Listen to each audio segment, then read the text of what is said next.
السلام عليكم ورحمه الله. ان شاء الله تكونوا بخير وعلى خير. مرحبا بكم معايا في فيديو جديد، وصفه جديده.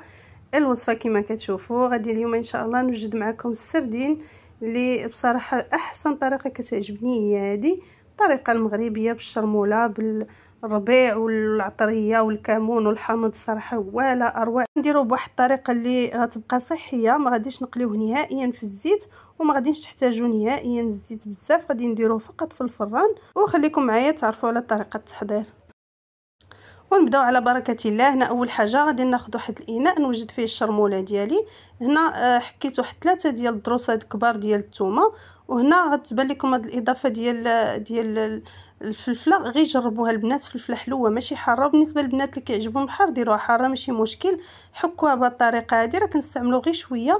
وهنا بطبيعه الحال القزبر والمعدنوس اللي تيكون مقطع رقيق كنكثروا منه. كنديروا عصير ديال الحامضه، الكمون معلقه كبيره، التحميره معلقه كبيره، معلقه صغيره ديال الابزار، نصف معلقه صغيره ديال الكركم، ونصف معلقه صغيره ديال السكينجبير. ما تكثروش الكركم والسكينجبير بزاف حيت كيغطي لنا داك المذاق ديال الحوت وما كيجيناش زوين. وهنا ضفت واحد الاضافه كذلك ديال الزعتر. جربوها البنات كيجي به روعه الصراحه، كيجي بنين بزاف. وهنا صافي غادي من بعد ما شديت السردين ديالي غسلته مزيان قشرته، حيت له داك القشور وخليته حتى كيتنشف. درتو هكا فواحد الشبيكه وخليته حتى كيتسقطر مزيان. وهنا غادي ندوز نعمرو بالشرموله، ما كنكثروش بطبيعه الحال، كنديرو غير شويه. كما كتشوفوا راه الفيديو واضح.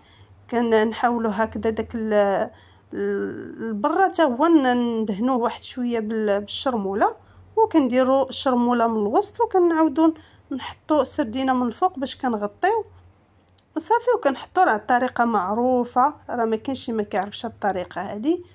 وصافي كنكملوا بنفس الطريقه حتى غادي نكمل الكميه اللي عندي ديال السردين كلها. هاد الكميه اللي درت ديال الشرموله هنا راه كفاتني الكيلو. هنا عندي كيلو ديال السردين.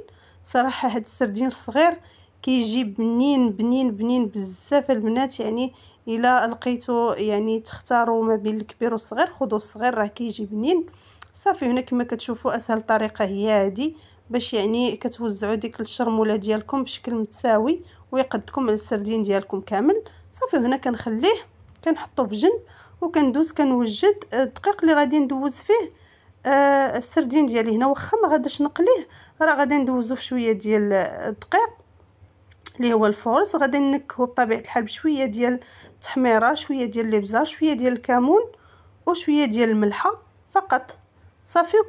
كندوز فيه دوك الحبات ديالي ديال السردين.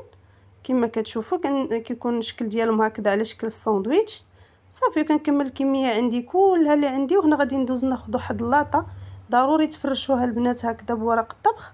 وغادي ندهنها كما كتشوفوا غير دهنه خفيفه ديال الزيت، وغادي نستف السردين ديالي. ومن بعد غادي ندوز ندير خويط ديال الزيت. وهنا استعملت زيت الزيتون باش يبقى هكا يطيب لينا ويجينا صحي ويجينا حتى زوين.